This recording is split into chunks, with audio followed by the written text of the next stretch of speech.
शक्ति, भक्ति, त्याग और बलिदान की पावन धरती चित्तौड़गढ़ का किला।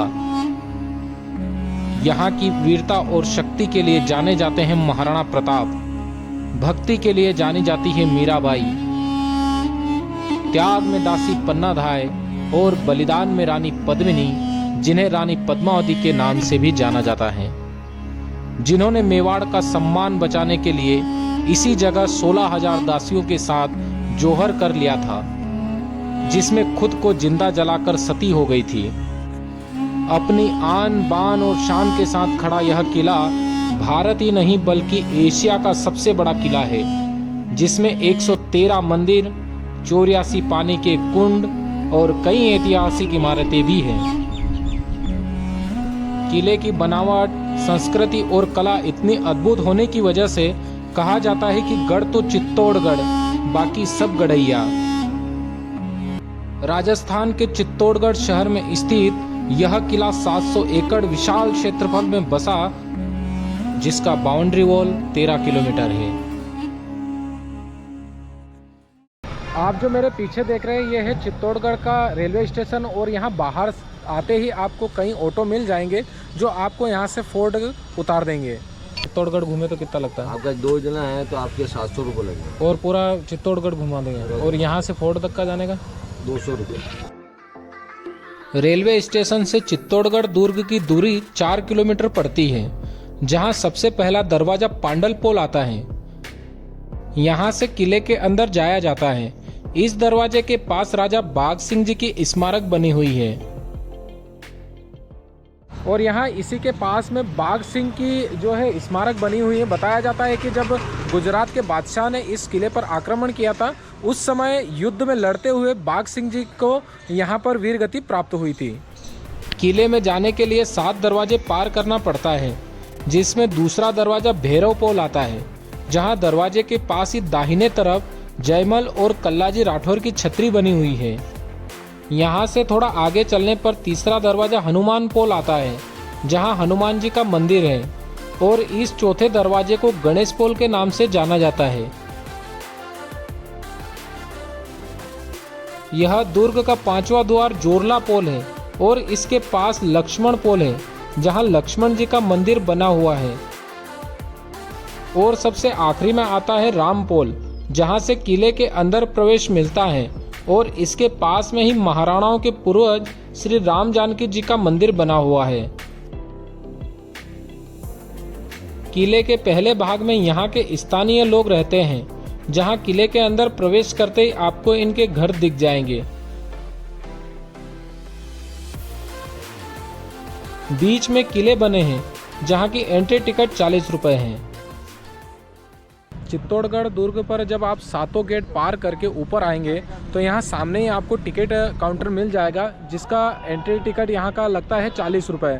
और यहाँ पर ही एक व्यू पॉइंट बना है, और यहाँ से जो चित्तौड़गढ़ का नज़ारा है कुछ इस प्रकार यहाँ पर आपको दिखाई देगा। टिकट घर के सामने ही एक व्यू पॉइंट बना हुआ है, जहाँ से चित्तौड़गढ़ शहर का नज़ारा बहुत ही खूबसूरत दिखाई देता है। इसके बाद मैं सबसे पहले पहुंचता हूं कुंभा महल, जहां इस स्थान पर घोड़ों का अस्तबल हुआ करता था।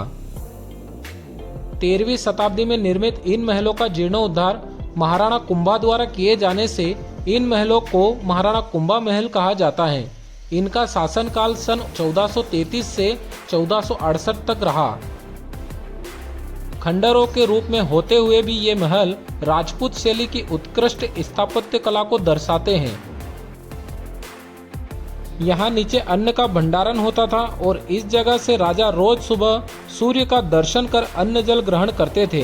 पहले इस महल का मेन गेट यहाँ था, और यह रानी मीराबाई की हवेली थी। चित्तौड़ के जितने भी राजा और रानियां बनी, इस महल में उन्होंने निवास किया, जिसमें से एक थी रानी पद्मिनी, जो इस महल के गुप्त रास्ते से तहखाने में होते हुए गोमुख कुंड तक स्नान करने जाती थी। इस महल के अंदर जो आप ये जगह देख रहे हैं, इसी जगह पर रानी पद्मिनी का जौहर कुंड हुआ था। बताया जाता है कि इस महल के अंदर इन्हीं सीढ़ियों से नीचे उतरकर अंदर जाने के बाद वहां पर उन्होंने जौहर किया था। बताया जाता है कि इसी गुप्त रास्ते से रानी पद्मिनी ने गोमुख कुंड में स्नान करने के बाद 16,000 दासियों के साथ मिलकर जौहर किया था। इसी महल में मीराबाई को विषपान करवाया था और इसी महल में दासी पन्नादाय ने अपने बेटे चंदन को बलवीर के हाथों मरवाकर राणा उदय सिंह की जान बचाई थी। इस कुंभा महल में शाम को 7 बजे लाइट एंड साउंड शो होता है, जिसमें चित्तौड़ के निर्माण से लेकर इस किले में जो भी ऐतिहासिक घटना घटी उन सभी के बारे में बताया जाता है, जिसका एंट्री टिकट 177 रुपए व बच्चों का 89 रुपए लगता है। और इस किले के सामने ही एक दीवार बनी है जिसे बनवीर सिंह ने बनवाया था, ताकि किले का आधा हिस्सा स्वयं रख सके और आधा हिस्सा उदय सिंह के हिस्से में आ जाए। इसके बाद में बड़े पोल से होते हुए पहुंच जाता हूं फतेह प्रकाश महल। फतेह प्रकाश महल महाराजा फतेह सिंह ने सन 1884 से 1930 के बीच बनाया था।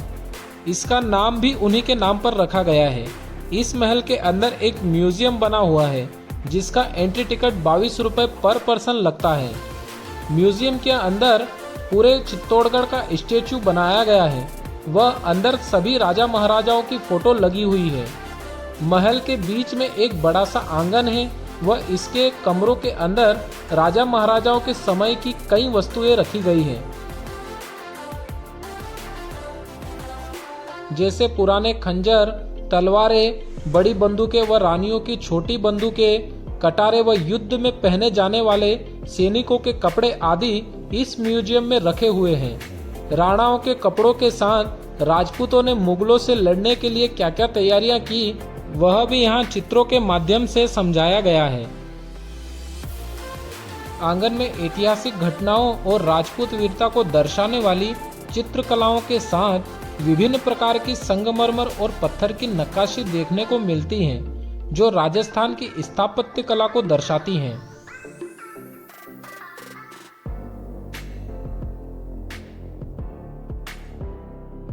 इस महल के पास ही बना है जैन मंदिर। जैन मंदिर के अंदर मैं आ गया हूं और फतेह प्रकाश महल के पीछे ही यहाँ पर जैन मंदिर बना हुआ है। श्री साध्वी देवरी के नाम से प्रसिद्ध यह मंदिर अपने भव्य आकर्षण रूप से अपनी आभा आज भी बिखेर रहा है। मंदिर के पीछे एक खुला मैदान है व 2 मंदिर और भी बने हुए हैं। यदि आप अपने पर्सनल वाहन से किले पर घूमते हैं और गाड़ी पार्किंग में लगाते हैं तो पार्किंग चार्ज कुछ इस प्रकार हैं। और पार्किंग के सामने ही बना है मीराबाई का मंदिर, जिसे कुंभा स्वामी मंदिर के नाम से भी जाना जाता है।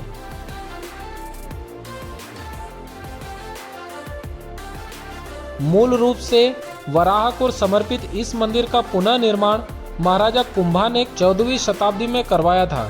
मंदिर के अंदर भगवान कृष्ण के साथ मीराबाई की मूर्ति बनी हुई है। वह दूसरे मंदिर में राधा कृष्ण और बलराम की मूर्ति है। मीराबाई के मंदिर में दर्शन करने के बाद मैं बढ़ चलता हूँ विजय स्तंभ की ओर। विजय स्तंभ चित्तौड़गढ़ के प्रमुख आकर्षणों में से एक है और यह पर्यटकों के बीच में बहुत ही लोकप्रिय है। स्तंभ के अंदर 157 सीढ़ियां हैं, जो आने वाले लोगों को ऊपर तक ले जाती हैं और ऊपर से किले के आसपास व चित्तौड़गढ़ शहर का दृश्य देखने लायक होता है। लेकिन कोरोना काल के बाद अभी ऊपर जाने का रास्ता बंद कर दिया गया है। आप जो मेरे पीछे यह देख रहे हैं, यह 9 मंजिला इमारत विजय स्तंभ है और यह महाराणा कुंभा ने मालवा के सुल्तान पर विजय प्राप्त करने के बाद में इसे बनवाया था। स्तंभ की दीवारों पर हिंदू देवी देवताओं, ऐतिहासिक घटनाओं और धर्म ग्रंथों के चित्र अंकित हैं और इस स्तंभ के पास है जौहर कुंड। यह स्थल उन राजपूत वीरांगनाओं की स्मृति में है जिन्होंने आक्रमणकारियों से बचने के लिए इसी कुंड में आत्मदाह कर लिया था। आप जो मेरे पीछे देख रहे हैं, यह जौहर स्थल है और यहाँ पर रानी पद्मिनी के साथ अन्य कई रानियों ने यहाँ पर जौहर किया था। बताया जाता है कि यहाँ पर पहले एक कुंड हुआ करता था, लेकिन बाद में कई अलग अलग प्रकार की आवाज़ें आने के कारण इस कुंड को जो है बराबर कर दिया गया और यहाँ पर जो है अभी पीपल वृक्ष का पेड़ लगा हुआ है। चित्तौड़गढ़ में कुल 3 प्रमुख जौहर हुए। पहला 1303 में रानी पद्मिनी का, दूसरा 1535 में रानी कर्मावती का और तीसरा जब मुगल राजा अकबर के आक्रमण के दौरान महिलाओं ने आत्मदाह किया था। आज भी राज परिवार के लोग उनकी आत्मा की शांति के लिए साल में एक बार यहाँ हवन पूजन करते हैं। और यह जौहर कुंड का प्रवेश द्वार है जो सभी जौहर का साक्षी है। और इसी प्रांगण में बना है समादेश्वर मंदिर, जिसका निर्माण परमार शासक राजा भोज द्वारा 11वीं शताब्दी में करवाया था। मंदिर के गर्भगृह में विशाल शिव की त्रिमूर्ति विराजमान है।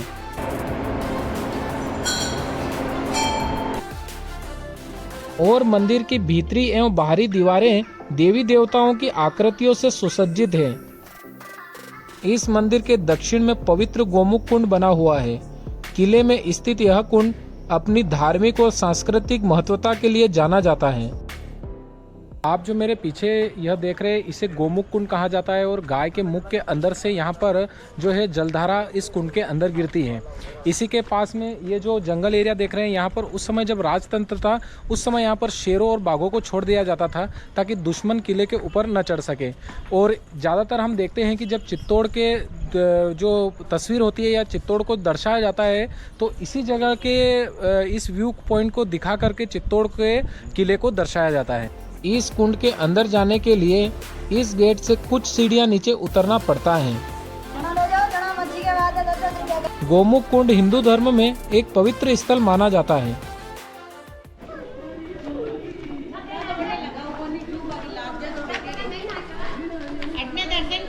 इस कुंड में एक प्राकृतिक जल स्रोत है जिसका पानी पहाड़ी के अंदर से गाय के मुख से बाहर आता है और यहाँ पर बने शिवलिंग के ऊपर गिरता है।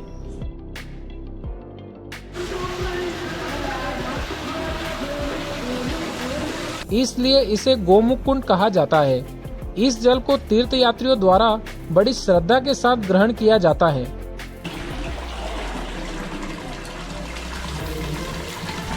और इस जल का उपयोग धार्मिक अनुष्ठानों और पूजा पाठ में किया जाता है। और इस कुंड के ऊपर ऋषि व पार्श्वनाथ भगवान की सुरंग का रास्ता है। इसी सुरंग से रानी पद्मावती अपने महल से यहाँ स्नान करने आती थी, ऐसा यहाँ के लोग बताते हैं। और यहाँ राजस्थानी पारंपरिक वेशभूषा में घोड़ों के साथ फोटो भी खिंचवा सकते हैं। इसके बाद मैं निकल जाता हूँ कालिका माता दर्शन के लिए, जहाँ बीच में ही पड़ता है कंकाली माता मंदिर। कंकाली माता का मंदिर एक पुराने खंडर महल के अंदर स्थित है। और यहाँ माँ कालिका एक छोटे से आलिया के अंदर विराजमान है, जहाँ उनके सामने हवन कुंड व त्रिशूल लगा है। व उनके सामने वाले महल के अंदर ही भैरव महाराज भी विराजमान हैं। इस खंडर महल में माता के दर्शन करने के लिए बहुत ही कम लोग आते हैं। इस महल में राजपूत इतिहास की झलक भी आपको जरूर दिखेगी। वहीं इसी मंदिर के थोड़े आगे पड़ता है कालिका माता मंदिर। देवी कालिका को समर्पित यह मंदिर चित्तौड़ के महत्वपूर्ण धार्मिक स्थानों में से एक है। मंदिर की वास्तुकला राजपूत शैली की है और इसमें उत्कृष्ट नक्काशी और शिल्पकला दिखाई देती है। यह स्थापित देवी कालिका की प्रतिमा शक्ति, उग्रता और रक्षा का प्रतीक है। बताया जाता है कि चित्तौड़ के महाराणा जब भी युद्ध के लिए जाते थे तो कालिका माता की प्रतिमा साथ में ले जाते थे। नवरात्रि व अन्य प्रमुख हिंदू त्योहारों के समय यहाँ मंदिर में विशेष पूजा अर्चना, हवन व उत्सव का आयोजन किया जाता है, जिसमें श्रद्धालु बड़ी संख्या में भाग लेते हैं और मंदिर से आसपास का सुंदर दृश्य भी दिखाई देता है। इससे थोड़ा आगे पड़ता है पद्मिनी महल। इस महल का निर्माण 13वीं शताब्दी में किया गया था। रानी पद्मिनी राणा रतन सिंह की पत्नी थी, जो अपनी सुंदरता और वीरता के लिए प्रसिद्ध थी। यह महल न केवल एक ऐतिहासिक स्थल है, बल्कि राजपूत वीरता और सम्मान का प्रतीक भी है। आप रानी पद्मिनी महल में आएंगे तो आपको इस तरीके के छोटे छोटे कमरे अलग अलग दिख जाएंगे और आगे से आपको जल महल भी दिखेगा, जो कि एक तालाब के अंदर बना हुआ है। रानी पद्मिनी और अलाउद्दीन खिलजी की कथा इसी महल से जुड़ी हुई है। बताया जाता है कि रानी पद्मिनी की छवि को अलाउद्दीन खिलजी ने इसी पवेलियन में खड़े होकर कांच के अंदर से रानी पद्मिनी को देखा था। वह रानी पद्मिनी सामने बने जल महल के अंदर खड़ी थी। वहां से उनकी छवि पानी में पड़ी और पानी से इस पवेलियन में लगे कांच पर, जहां गोरा और बादल दोनों खिलजी की गर्दन पर तलवार रखकर खड़े थे, ताकि खिलजी पीछे मुड़कर न देख सके। वर्तमान में राजपूत करनी सेना ने यहाँ पवेलियन में लगे कांच को तोड़ दिया। बताया जाता है कि रानी पद्मिनी मूवी में यहाँ का गलत सीन दिखा रहे थे, उसके विरोध में उन्होंने यहाँ तोड़फोड़ की और यहाँ उस फिल्म की शूटिंग नहीं होने दी। इस महल के पास एक छतरी बनी है जिसे रानी पद्मिनी का विश्राम स्थल माना जाता है और इस 3 मंजिला इमारत में सुंदर बालकनियां, खिड़की और जालीदार नक्काशी देखने को मिलती हैं। रानी पद्मिनी महल को देखने के बाद मैं चल पड़ता हूँ सूरज पोल की तरफ, जो इस महल से लगभग 3 किलोमीटर पड़ता है और बीच में पड़ता है भीमलत कुंड, जिसे भीम ने अपनी लात मार के बनाया था। और थोड़े ही आगे चलने पर रास्ते में ही युद्ध भूमि दिखाई देती है। रानी पद्मिनी महल को देखने के बाद मैं आगे लगभग 3 किलोमीटर के आसपास में आगे आया हूं और यहां पर आप देख रहे हैं जो नीचे ये उस समय युद्ध भूमि हुआ करती थी। अभी वर्तमान में यहां पर खेती होती है, लेकिन उस समय यहां पर जो है जब युद्ध होता था तो इसी जगह पर होता था। साथ में आप जो आगे एक पहाड़ देख रहे हैं जो कुंभकर्ण की शेप में लेटा हुआ है। बताया जाता है कि इसी पहाड़ के पीछे ही अकबर ने अपनी सेना को छिपा के रखा था जब वो चित्तौड़गढ़ पे हमला करने के लिए आया था। युद्ध स्थल व कुंभकर्ण पहाड़ी को देखने के बाद मैं आ जाता हूँ सूरज पोल के पास। सूरज पोल वह दरवाजा है जो किले का मेन दरवाजा हुआ करता था। बताया जाता है कि रानी पद्मिनी को बहन मानकर खिलजी जब देखने आया था तब राणा रतन सिंह अतिथि समझकर उसे इस गेट पर छोड़ने आए थे। तभी अलाउद्दीन खिलजी उन्हें छल से बंदी बनाकर यहाँ से अपने साथ ले गया था। आप मेरे जो पीछे देख रहे हैं इसे सूरज पोल कहा जाता है और यह उस समय जब राजा महाराजा रहते थे उस समय यह किले का मेन द्वार हुआ करता था। इससे लोग आते जाते थे, लेकिन अभी जो हम पीछे से 7 गेट पार करके आए हैं वो हाथी और घोड़ों का मार्ग हुआ करता था। इस दरवाजे के सामने इन खेतों में चित्तौड़गढ़ के राणाओं ने कई युद्ध लड़े और आज इस जगह किसान खेती करते हैं। इधर आप थोड़ा सा पैदल चल के साइड से निकल के जाएंगे तो आप दुर्ग के इस किले के दरवाजे के ऊपर भी पहुंच जाएंगे। यहाँ से नज़ारा आपको बहुत ही अच्छा दिखेगा। कई ऐतिहासिक घटनाओं का साक्षी इस सूरज पोल दरवाजे को देखने के बाद मैं पहुंच जाता हूं कीर्ति स्तंभ। अभी मैं पहुंच गया हूं कीर्ति स्तंभ और आप जो मेरे पीछे देख रहे हैं इसे कीर्ति स्तंभ कहा जाता है। कीर्ति स्तंभ का निर्माण 12वीं शताब्दी में एक जैन व्यापारी जीजा भट्टारक ने करवाया था, जो जैन धर्म के पहले तीर्थकर आदिनाथ को समर्पित हैं। यह 72 फीट ऊंचा व 7 मंजिला है। वह मंदिर में आदिनाथ, मल्लीनाथ और शांतिनाथ की मूर्ति स्थापित है। कीर्ति स्तंभ से राणा रतन सिंह महल की दूरी लगभग 1.5 किलोमीटर पड़ती है। राणा रतन सिंह के महल के सामने रत्नेश्वर तालाब है व रत्नेश्वर महादेव मंदिर भी स्थापित है। यह महल चित्तौड़गढ़ किले के उत्तरी भाग में बना हुआ है। इस महल का निर्माण 14वीं शताब्दी में राणा रतन सिंह द्वितीय ने करवाया था, जो रानी पद्मिनी के पति थे। राणा रतन सिंह के महल के अंदर मैं अभी पहुंच चुका हूं और यहाँ पर अभी महल की मरम्मत का काम चल रहा है। महल के अंदर बड़े आंगन, शानदार हॉल और सुंदर खिड़कियां बनवाई थी और यहाँ के झरोकों और स्तंभों में बारीकी से नक्काशी की हुई भी दिखाई देती है। वर्तमान में इस महल को देखने बहुत ही कम लोग आते हैं। वह इस महल की मरम्मत का काम अभी चल रहा है। चित्तौड़गढ़ किले को आराम से देखने में 6 से 7 घंटे लग सकते हैं। वह घूमते समय पानी की बोतल साथ में रखें ताकि शरीर में एनर्जी की कमी न हो।